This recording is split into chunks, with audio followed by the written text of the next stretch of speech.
Ladies and gentlemen, boys and girls, children of all ages, it's your 1973 podcast. We're back.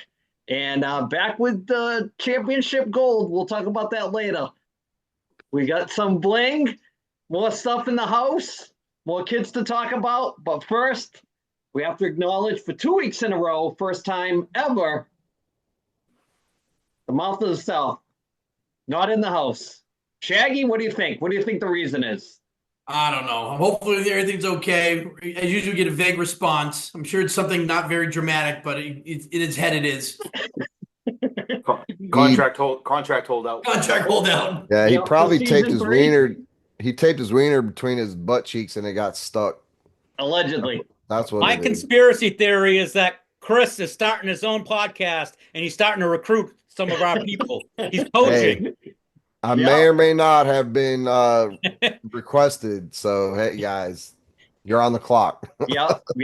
If everybody gets off, Chris is turning in the new podcast to his version of AEW.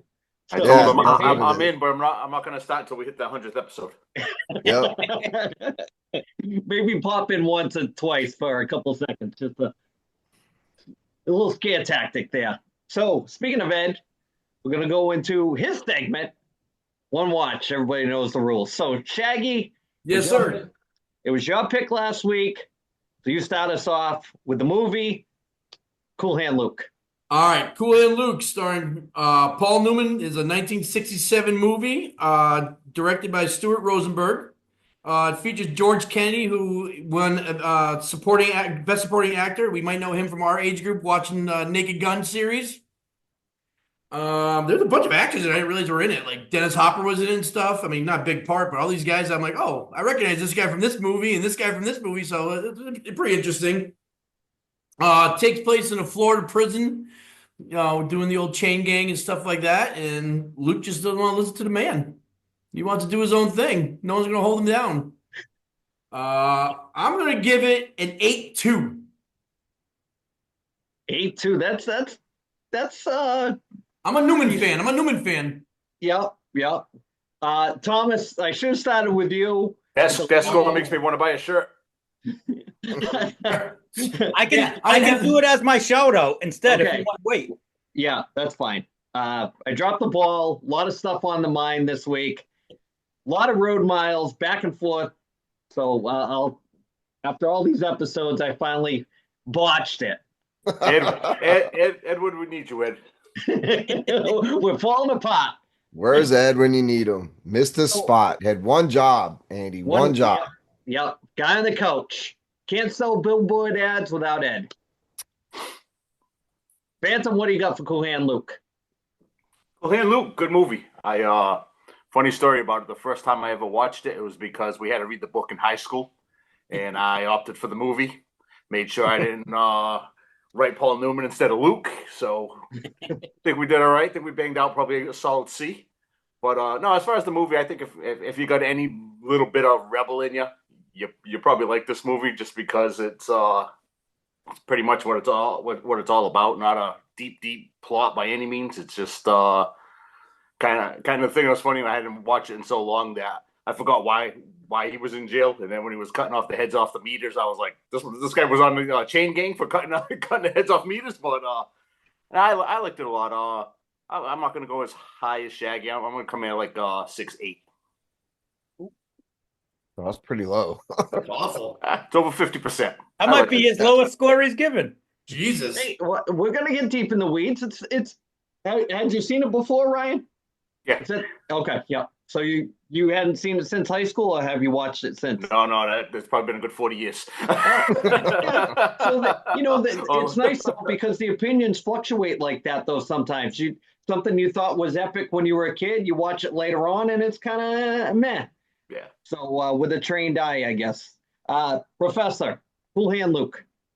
All right. First off, I'll tell you that Darren said he thought it was a great script. He thought Paul Newman was awesome, and he had a little tidbit about George Kennedy when he was up for the supporting actor Oscar award, I should say. He used his own money. He used $5,000 of his own money to go out there and try to push himself a little bit to get the award, but Darren gave it a 9, so I think he evened Ryan's score out a little bit. But I thought it was Absolutely. a really good. I thought Paul Newman was great as Luke Jackson. I really liked the supporting cast. I mean, there was some guys some really good character actors like Joe Don Baker, who was Buford Pusser in Walking Tall, the original one. Mm. You had Ralph Waite, who's from the Waltons, Harry Dean Stanton, who, I mean, some of the younger people might, I mean, not younger, but might remember him from Quantum Leap, I think. And of course, Dennis Hopper. I thought it was good. I'm not going to go quite as high as Darren. I'm going with an 8-1. All right, so we're gonna go to a Southern gentleman, Bradford, Southern movie. What do you got? Man, you can't be a movie buff and not know Cool Hand Luke. You know, I've seen it several times. It's been a while. Had to rewatch it. I rented it for a cool $2.46 off our Amazon Prime. Write it off. Um, what's that? Write Write it it off. off. Yeah, right. I'll write it off. Right, right.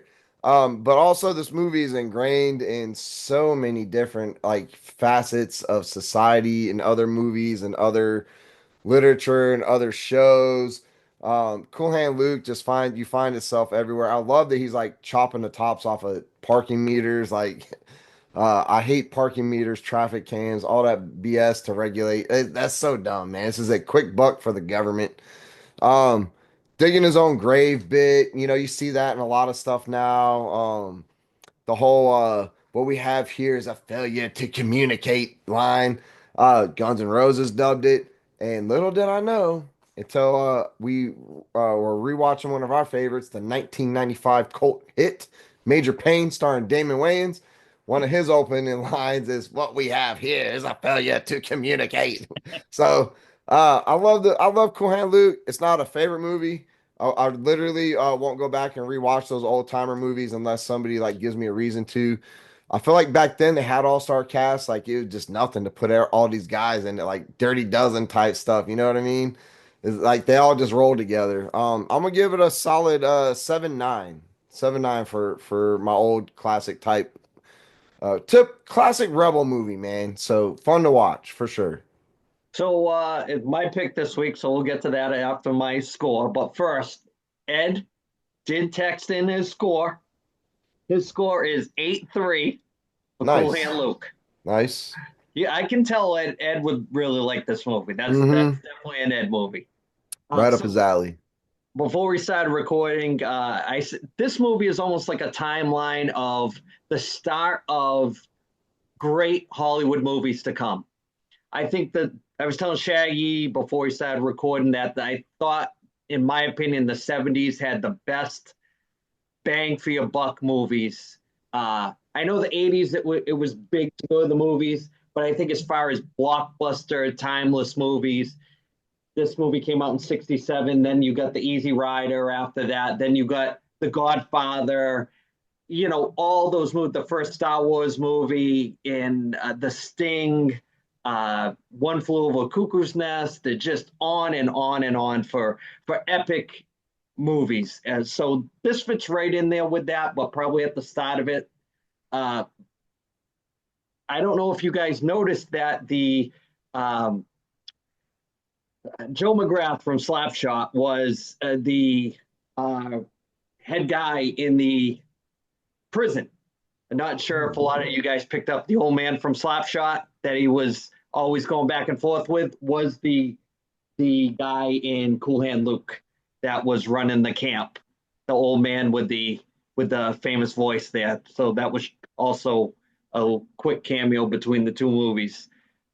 Score for this movie, 7-7 from me. Just right there on the cusp. You know, it's definitely a must watch. And you know, definitely an epic movie for if you're a movie buff. And I would be shocked if anybody hadn't seen that movie. Thomas, what do you got for a score? Straight 8. Straight 8. It's not bad. Brad, what do you think? The IMDb rating for Cool Hand Luke, solid 8 out of 10. We're on point. Phantom, you got to know, we know movies. One thing we do know, movies. He said we, not you. We. We. We've been pretty on par with what IMDb scores their movies. So, Brad, what do you think that says for the group as far as collective movie watchers? Outside of what you guys thought of Rogue One, I think you guys were pretty on point. Rogue 10, Brad. Rogue 10. You So, guys have horrible taste in Star Wars movies. Great next, taste in other movies. speaking of great taste, my pick. I can already see Tom smiling. I don't even know what it is, but My pick for next week, close to the heart, great comedy, Cannonball Run. Gotta watch it. If you've never seen it, gotta watch Cannonball Run. Brad, if there's quotable movies, this is one of them. I've seen Cannonball. I've seen it. Cannonball Run 2, you can throw right in the garbage. Yeah. Cannonball, the first one, Sammy Davis Jr. and Dean Martin are that movie. Their banter with Burt Reynolds and Dom DeLuise, the whole movie is that stuff that's made for comedy. So Cannonball Run for next week. Your homework. We'll score it. Hopefully Ed will be back and we can. I'm sure he loves a good Cannonball Run. Dude, Watch Burt Reynolds, the outtakes. Burt Reynolds and Fast Cars, like that's like my childhood, man. I mean, what's not to love about Burt Reynolds in the 70s? I mean, they uber Southern action star, during the CB craze and a lot of the, there'd be no Dukes of Hazzard without those 70s Burt Reynolds type, Nope. White Lightning and Gator and all those movies. Smokey and the Bandit is like my top 3 favorite films, dude, of all We'll time. get to that. Yeah. Because Yeah. Jackie Gleason's character with some of the stuff that he said, you could never remake that movie with some of the stuff that he was saying. Just right Oh off. no, that movie's been Brad's already laughing because he knows. that movie's been shadow banned for life, man. Like that, yeah. Yeah. And how awesome! I don't want to ruin our movie talk with Smokey and the Bandit, but when we get there, Jerry Reed, how good is he as a sidekick in that movie? Oh yeah, dude. He is not stealing anything away from Burt Reynolds. He's his own entity as the Snowman. So Perfect compliment to Burt Reynolds, man. Everything about that movie was great. Smokey in part 3. Oh yeah. Yeah. Oh yeah. That one sucked. Yeah. The second one's not too bad. No. Yeah. So that's it for One Watch. Everybody knows the rules. Straight 8 for Cool Hand Luke. So let's move on. Brad, tell us about your experience this week with SmackDown. Bro, I mean, I've been to a lot of sporting events, baseball, football, basketball, minor league, pro, you name it, man. I went to a couple local hockey shows, whatever you call them. We have never had quite such a memorable experience as we get when we go to watch WWE live events, man. Every single time whether it was Raw and Lucas got to hug Cody, Bad Blood, we were in the nosebleeds. We surprised Lucas, made some core memories. The Rock came out, surprised everybody. It was an epic, epic show. SmackDown, we were 4 rows back. We were on TV at least 100 times. We got to meet Damian Priest that morning at a meet and greet at Rouse's. It has just been phenomenal, man. Despite some of the shortcomings with the booking and the storytelling, the overall experience we've had going to these live shows has been absolutely incredible, man. If they come to your town, you've got to go. The whole arena was bumping. It was packed out. It's an absolutely incredible show, man. I can't wait for the next one. They announced New Orleans as a 2026 WrestleMania. So your boy is going to be buying a 2-day pass. Me and the fam, we're going. It's already been decided. Just went to see Taylor Swift without me. I'm going to WrestleMania, bro. All I got from that Taylor Swift concert was a hoodie, bro. I'm going to WrestleMania. Like, it's happening. It's without a doubt. I will be there. I'm saying it right now. So, Brad, I want to ask you about the. I'm intrigued with all the stuff that we talk about in the conspiracy theory realm, with the way The Rock was presenting the sell your soul to Hollywood type storyline. Thoughts? It's a little over the top. I think if it was somebody else that was more Hollywood ready, I would be like my hairs would have stood up, you know. I can't see Cody making a jump to movies or having like some weird initiation ritual like they did to Cena, making him walk out naked for the Academy Awards. Even The Rock having to wear Tinkerbell tutus and stuff like that in movies. You know, every one of those big stars had some weird initiation ritual. Cody doesn't seem like that type. I'm trying to hold true that he's pure. I think The Rock did what he did last year. I'm taking it at face value. He shows up in WrestleMania season.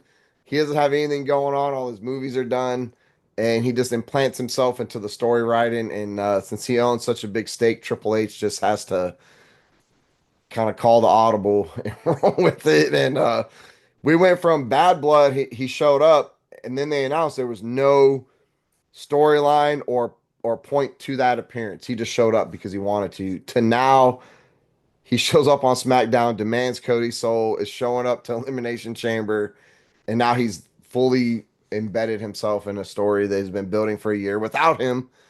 I don't know. It was weird. It was awesome seeing him. Holy shit, dude. Like I was so far away, man, or so close. It was absolutely incredible being 4 rows back. But the whole time I was sitting there like, what the hell is going on? Like, what are we doing with this story right now? I was a little lost. It's like over my head.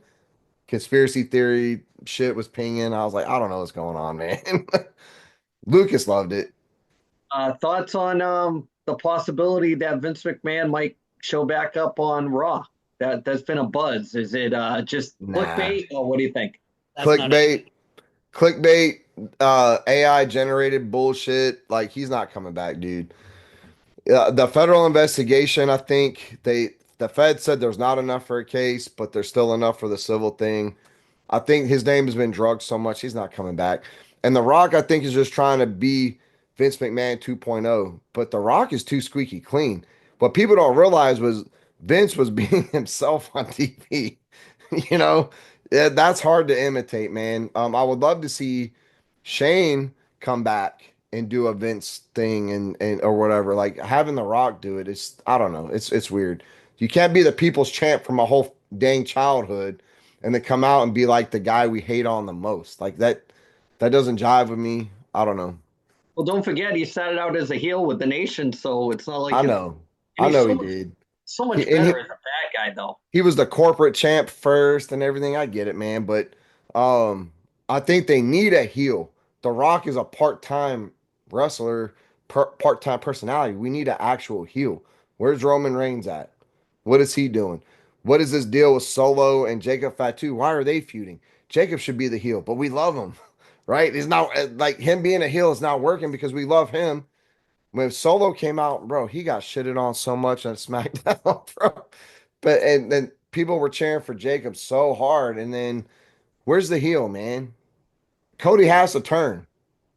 I That's what the soul thing is. He's got to turn I think The Rock screwed everything up. He's the storylines are so discombobulated right now, and everywhere. that they're like throwing things together right now to try to get everybody a match at WrestleMania. I mean, it looks like it's gonna probably be Fatu versus Solo at WrestleMania eventually, Nope. but I I just think The Rock kind of threw everything into I think it just showed up not really telling anyone and being the boss that he is, just telling everyone that he wants to be involved somehow. And so now they're scrambling, and you can kind of see it. I mean, SmackDown was a little bit discombobulated, and from what I read, they had to cut, I guess, one of the women's matches. And Yep. I mean, Okay.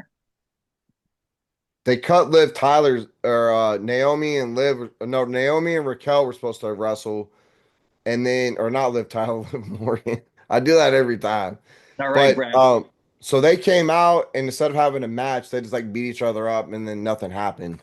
But that's the one they cut. But originally I heard that Cody's title defense wasn't even going to be main event for WrestleMania.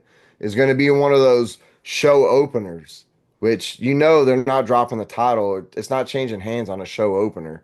And the main event was supposed to be a triple threat with Roman Reigns, CM Punk, and Seth Rollins. That's supposed to be the main event, but now with The Rock coming in, I don't know. He told us all.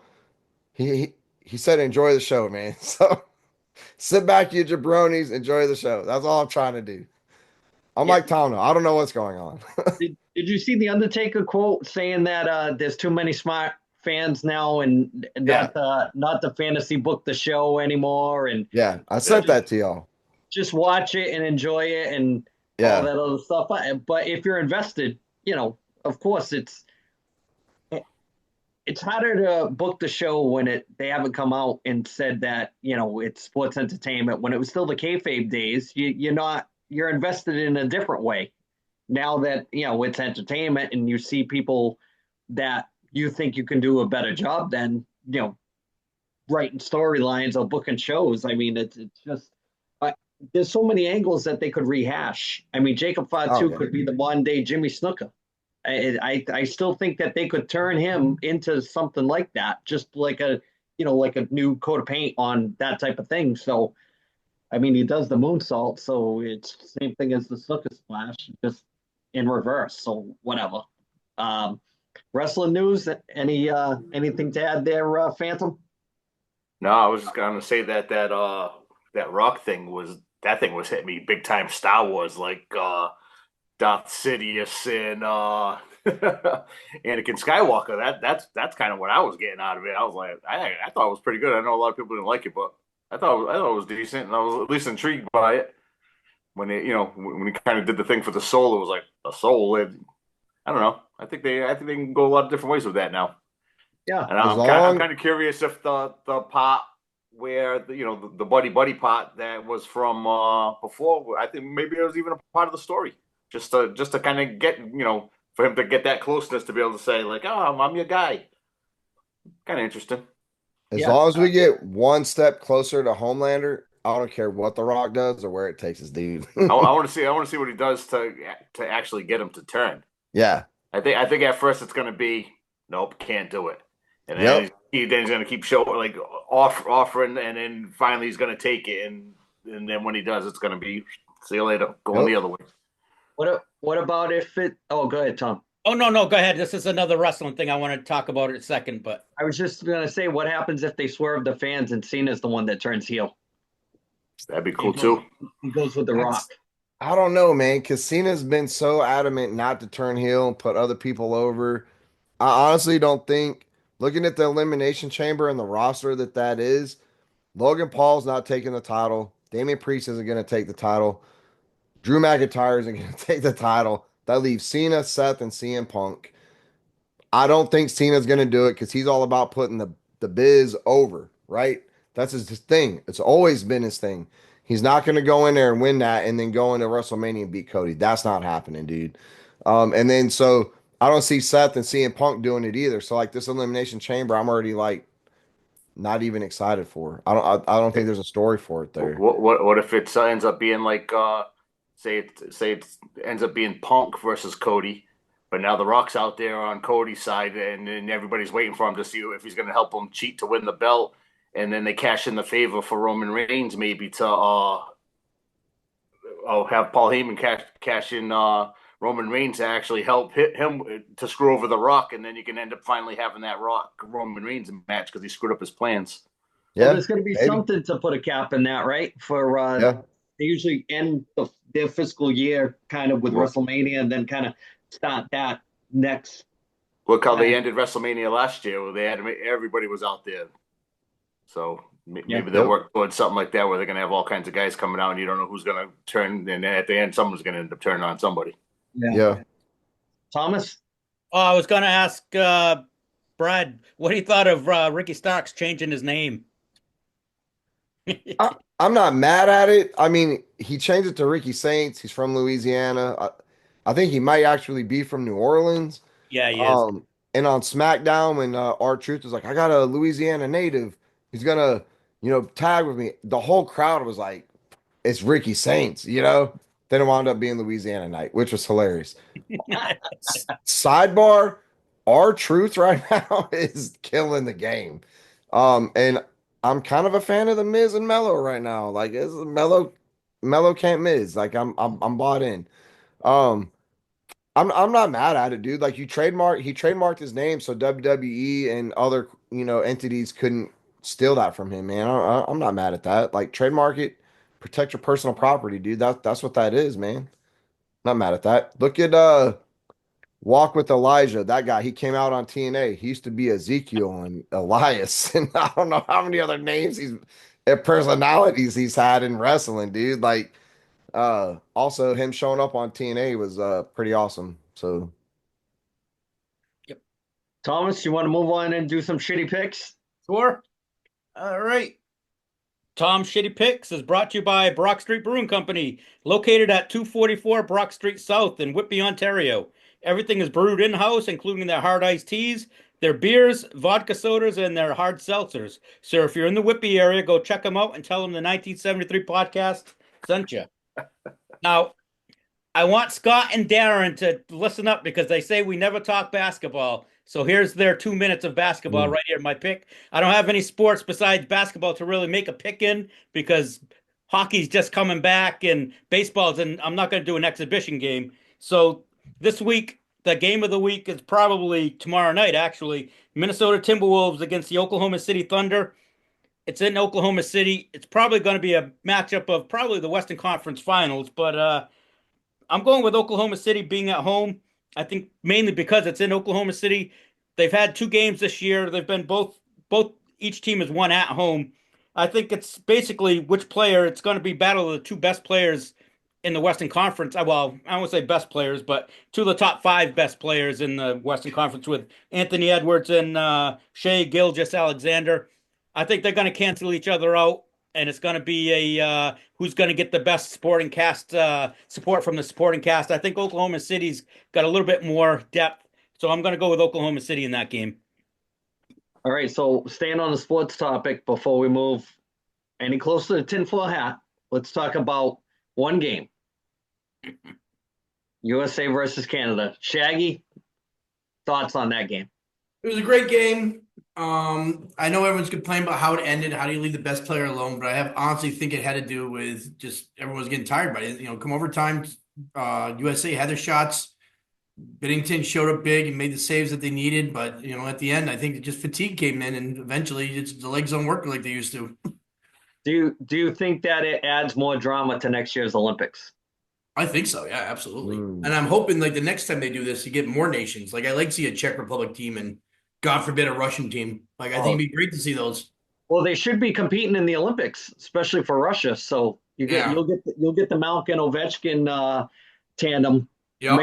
Maybe one last ride. So, Thomas, thoughts on the game?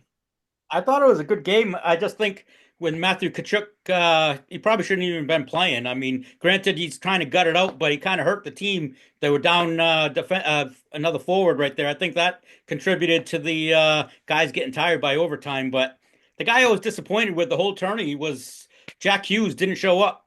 Guy had, I think, 1 point, maybe 2 for the whole tournament. He really disappointed me. 23 years old, supposed to be a budding superstar, and he didn't. He basically, you never really saw him on the ice. He didn't really do anything. He was just there. But I got to give Billington, as much as I hate Billington, the guy showed up. I mean, he was unbelievable, and especially the third period in overtime. But as Big Papi and the Yankees, the feud, who's your daddy? I get as much as we want to say we're U.S. Canada's our daddy in hockey still. I have a question. Go ahead, Brad. Does the Four Nations thing happen on like a regular basis? And is it always the same Four Nations? This was the very first year they've done it. They've done other things like this, but this is the very first time that they did it. Instead of stopping for an all-star game, they did this instead, and I think it went over well. So there's not going to be an NHL All-Star game? No, not this year. Because it was this instead. Yep. And what determined the Four Nations to compete? No idea. Biggest rosters of most players in the league from those countries. They were going for bang for buck, I think. I think that too. They like next year with the Olympics is the first year that the pros are going to be back in it because the NHL wasn't allowing the players to go because they didn't want to stop the season for the players to go into the Olympics. So this was kind of like an exhibition tournament just to get people fired up for the Olympics, which it worked. But the thing that everybody got fired up about was the fighting and the physicality. and in the Olympics, Not happening. you can't fight in the Olympics. No. You'll be out. Yeah. So you're not going. First off, you're not going to have that, and second off, when they play in the Olympics, the ice surface is way bigger. So it's not really conducive for a physical game. It's like a speed game and a skill game. So it's actually what Tom was saying about Jack Hughes. Jack Hughes will probably still be on the team in the Olympics, and it'll be more suited for him where he's a small guy. And when they were playing best on best, there was like zero room on the ice. Like even McDavid, other than the game winning goal, had no room whatsoever, just because everybody was just that damn good. So the Olympics is always really pretty much the epic of hockey. Everybody really dials in when the Olympics come. It'll be nice to see the pros back in. I just looked at the ratings for the game. So the first game, the Saturday night game, had 4.4 million viewers. The Thursday night game, 9.3 million viewers. That is absolutely epic for today's market with streaming and everything like that. To get that many viewers, that's phenomenal. So at least the only thing I said it last week is the Olympics are tough because they're not on prime time. So you got to kind of, if you want to watch games live, you got to kind of search for them. And it, depending on where it's in Greece, it's in Europe, yeah. So the time difference will probably be, early in the morning or maybe in the afternoon if they're ahead of us in time. Yeah. So maybe get home from work and watch a game instead of staying up till 11 o'clock at night to watch a game. So, Brad, you ready? All right, Thomas, it's time for some tinfoil hat. Take us there. All righty. Brad's tinfoil hat conspiracy of the week is brought to you by the book Loving Elliot, a fitting tribute to undying love, written by our very own Andy Clark. It's available on Amazon.com. Elliot was the oldest special needs Jack Russell Terrier when he passed away at the age of 21. Here's to you, Brad. Excellent book. I happen to know the author. He keeps shamming me. He won't give me a signed copy. Anyway, today's tinfoil hat. Let me pull up. I don't need a screen share. I just got to pull up my notes. So I want to talk about the fog. Have you guys noticed the fog? The movie? We're kind of like a week or two late on it, but a few weeks ago, this very thick, obnoxious fog rolled through basically like the entire United States from one coast to the next coast. It just was swept across the country. And a lot of folks started to correlate this fog that rolled in out of nowhere. And it was thick, it was obnoxious. We had it down here in Mississippi on the coast for days. And we were just locked in the mornings. Like being a weather nerd and doing weather for the Air Force, I know one thing: fog burns off by 10, 11 o'clock in the morning at the latest. This fog stayed, it lingered all the way to the afternoon. And then when I got off work, I went out to fish at the marina on base, and the fog rolled in by like 4:30, 5 o'clock. I was like, this fog is something unreal. And so I did what anybody would do. I went and found all the old timers out there around the marina, all the old fishermen, all the old boaters. And I was like, hey, just curious, man. Have you ever seen a fog like this before? And they're like, nah, never. Never seen this in my life. And these are old dudes, man, and experienced fishermen and mariners, and they had no idea why or how, had no recollection of a fog being that obnoxious and that thick, that persistent. So the other thing with this fog was that folks on TikTok started getting together like, hey, what's up with the fog? What's up with the fog? Like, yeah, the fog rolled in. Everybody got sick. All the kids at school got pneumonia. All the kids at school got the flu. I'm like, y'all are so full of shit. I ain't even going to entertain that. That is even too wacky for me to comprehend as a conspiracy theory until we got this sweeping fog. It rolled in, literally was down here for a whole week. As soon as the fog cleared up, guess what happened? Every kid in the dang school district came down with the flu. Now, can we say, hey, is there meteorological reasoning to explain the fog? Yes. Is it flu season? Yes. Do they both happen at the same time as a coincidence? Yes. However, when I went back, I got to go Google shit. I went back and looked up Operation Sea Spray. The U.S. Navy conducted an experiment in the 50s where they sprayed a bunch of bacteria into the fog and let it roll into San Francisco. So I'm like, is it really that far out of the realm of possibility to sit here and say the government, maybe it's a one of our adversaries, wasn't spraying some shit into some fog to go and get everybody sick? I don't think it's that far reached or far fetched. And then I had to, go look up the Tuskegee syphilis study, which if you're even on the outskirts of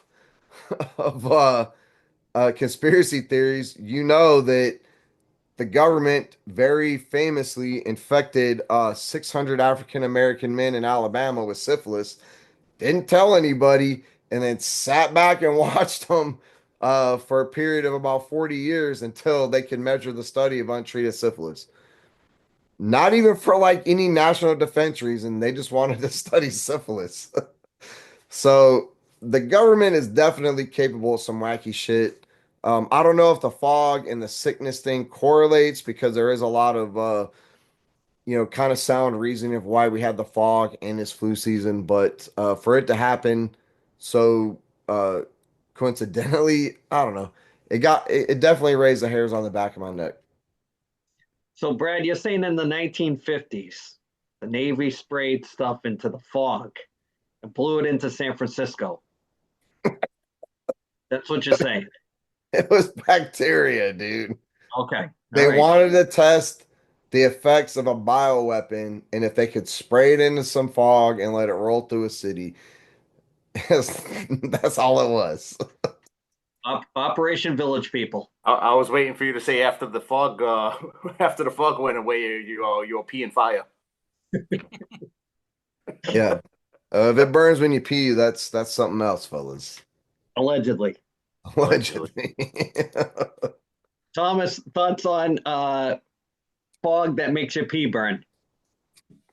I did not know anything about this when Brad sent us a thing that said what he was going to talk about. I've been off of most of social media and I don't watch the news at all anymore since but the election. So I had to go and kind of dive into it, and it's pretty scary. Not scary, but like you said, I mean, you don't put anything past the government right now, and it's two and two. Sometimes you got to just look at the math, and it adds up. I mean, so it wouldn't surprise me at all if it's the government and some sort of like a bio warfare, I guess. Shaggy, I can tell you want to add. I knew nothing about the fog. I just Not know even- it's cold as hell up here, so there was no fog, but definitely flu and pneumonia is going around like rampant around here. So, Phantom, thoughts on the fog and Adrian Barbeau? Ooh, the swamp thing. Yeah, no, I'm not buying fog flu. I'm calling BS on that one. The double F, the fog flu. Fog flu. Brad, do you want to close out this week's tinfoil hat with anything that you want to add? Yeah, go get on TikTok, man. There's a lot of crazy tinfoil hat stories about not just fog flu, but this fog pneumonia, fog sickness, and even in Florida, they people were reporting the fog had like a chemical, like oil, like gasoline chemical smell. Yeah. Showing, Uh, I saw a couple of videos Yep. where people were showing their filters, their air filters in their Mhm. houses, and they were black. I mean, So I don't know, like being of like a weather background in the military, I can definitely explain away the fog. Like, yeah, that's it. But the way that the fog correlated with this flu outbreak down here is too big of a coincidence.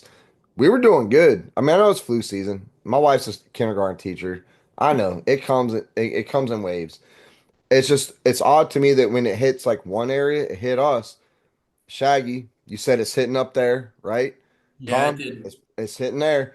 It's just weird to me, like how a sickness will hit in one spot and it just like sweeps all the way through the country. Like Yeah. it's wild to me. Today's technology, medicine, you telling me we don't have we can't control the spread. It just and it just it that's literally what it does, man. Well, I wonder But if it has to maybe do with like where it's been like way more colder than normal, and everybody's inside rather than being, say like down south, you guys probably outside more than we are. We seem like we get sick. People start getting sick once it hits that Christmas vacation between Thanksgiving and Christmas, and after that everybody's sick. But we're all cooped up. We don't go outside until it starts hitting close to May. So maybe you guys are getting a little of the north treatment down there. yeah. I was told I usually get a flu shot every year. I was told by somebody in the close to the medical field this year not even to bother getting the flu shot, and I didn't because they said that they made the the whatever you want to call it, the flu shot. They made it for the wrong variant, so they said it's not going to be as effective on the variant that is most prolific right this year. So I didn't even bother getting it this year. I used to get it every year because the military made me. And Yep. since I've been out, I don't get it. I still don't get the flu. I mean, every morning I wake up, I take a zinc and a magnesium supplement, dude, and I don't get sick. I take allergy medicine on the reg. I take my creatine. I sound like a Joe Rogan podcast right now. But I got this not from Joe Rogan. I got this from a guy who's a personal trainer, and I don't get sick, guys. I mean, I don't know. Like, I never had COVID. I don't get sick. Like, knock on wood. I don't get sick. I don't know if I have like super genes. I don't know. I don't get sick. My wife and kid both had COVID numerous times. I don't get it. They get the flu, they get the stomach bug, they get down. I don't. Can we I get a take sponsor zinc. from Super Jeans? I don't know, man. I'm super Those like sore. DoorDash? I don't know. Yeah, I don't know what it is, man. I take my magnesium, I take my zinc, I take my vitamin C, I stay hydrated. I have liquid IV electrolytes. I dump in my water every other day. I exercise. I get plenty of sunlight, dude. I don't care if it's 30 below. I find an excuse. I go outside, I walk, I get my sunshine. I live in Mississippi, Shaggy. It's never going to be 30 I was below. saying 30 below. He's bullshitting. Ever. I can say that with confidence. The coldest we got was like 20 degrees Yeah, I'm like, I'm for indoors like a at 20, day. like 30 below. I'm like, come For on. like a day. Let me have my moment, Shaggy. But I go out and I get my sunshine is a natural healing element, though. RFK Jr. is pushing sunlight. While we're on the tinfoil hat, did you know when skin cancer peaked? Do you guys know when the stats for skin cancer took off? And this is not hidden or they're not even trying to cover up this knowledge. It's when sunscreen was invented in the 1950s. Go look at the stats when 1950s sunscreen was pushed out for everybody, rubbing all that bull crap on your skin.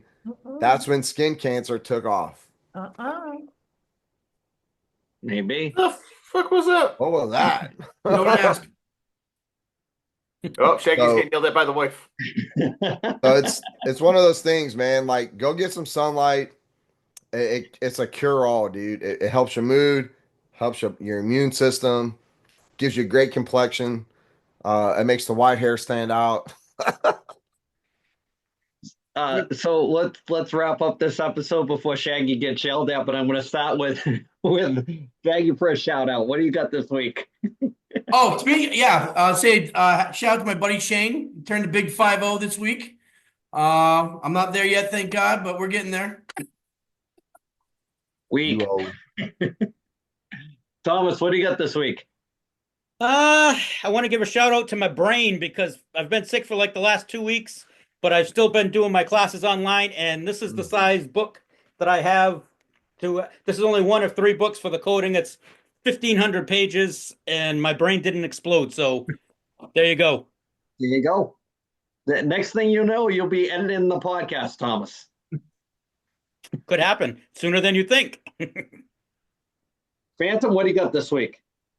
Oh, I'm gonna shout out my oldest. He's in a game design class.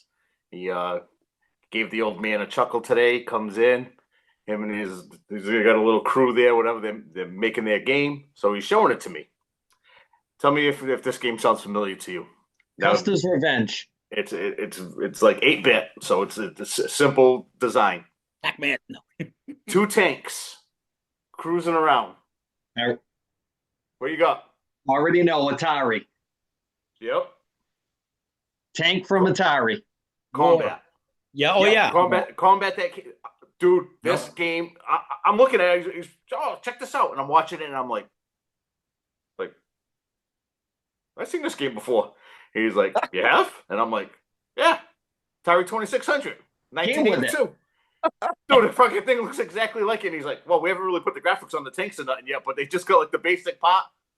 Dude, straight up was exactly combat. I said to him, I'm like, how old's your teacher? He's like, I don't know, he's probably like in his 40s. Like, oh, you're safe, because if that guy's like 40s or 50s, he's gonna be like, you guys ripped the shit off. They'll make Pitfall next. I missed that one. Oh man, so funny. It came with the system. That's the one that came with it. Yeah, exactly. Yep. Crazy. Brad, you have that? What's that? You have Atari 2600? No, I had the right. We did get the Nintendo when it first came out, though. You got Mario and Duck Hunt. We had this huge boxed-in TV. The TV set was only this big, but like the cabinets around it was gigantic. 20 inches? Yeah, and my little like child brain couldn't fathom or understand how I could shoot this gun with no like projectile, but still kill a duck on the TV. Like I was so messed up over that. We up in the north, we skipped right past the duck hunt, and we went right to pro wrestling. Yeah, that's what it was. Yep. Still a great game. King of the Ring. Still got it somewhere. Shout out. I'll let Brad finish this week. I'll just shout out to the two kids. I called it last week. They had a big weekend. Massachusetts State champion. I got the medal just to show you. Got the my daughter's on cloud 9, 3 years in a row, game MVP. Out of those 3 years, she's won 2 out of the 3 years for that tournament, and yeah, it's just so busy, so overwhelming. Waves of emotion, seeing parents lose their minds, seeing other parents crying, seeing families crying, seeing 14-year-old kids crying that are going to high school because they won a state championship. It was absolutely crazy. Just two sides of it, the yin and the yang, the mad parents that are calling everything, and the game went to OT. They came from behind to win it in overtime. It was epic stuff. Is there any truth to the rumor that you drove home wearing that? I did not. My son fell asleep in the car because he was so exhausted. I just brought it for proof for all the naysayers that don't believe the hype. The Clark kids were on point this weekend. So for all the, well, you know what grinds my gears, Thomas? I'll tell you. I wasn't going to say this, but now you got me pumped up.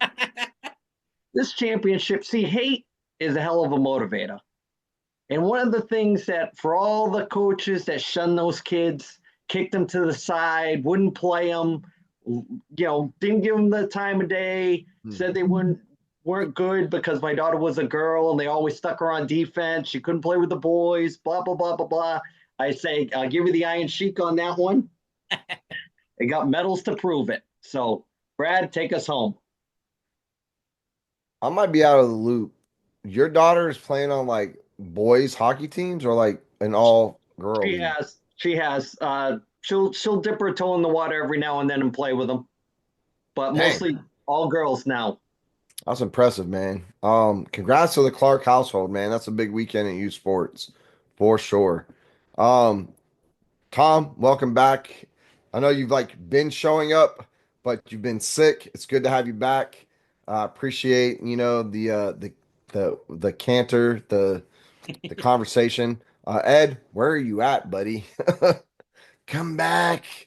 We can't have you and Chris ghosting us. We got to have you back. So come back, Ed. I miss you. I believe that with this podcast, there is a counterbalance with Thomas and Ed. The guy that's all in with stats, and the guy that would rather watch TV while he does the podcast. So for this week, fellas, we're going to wrap it up, and we'll see you next week. And it's always fun.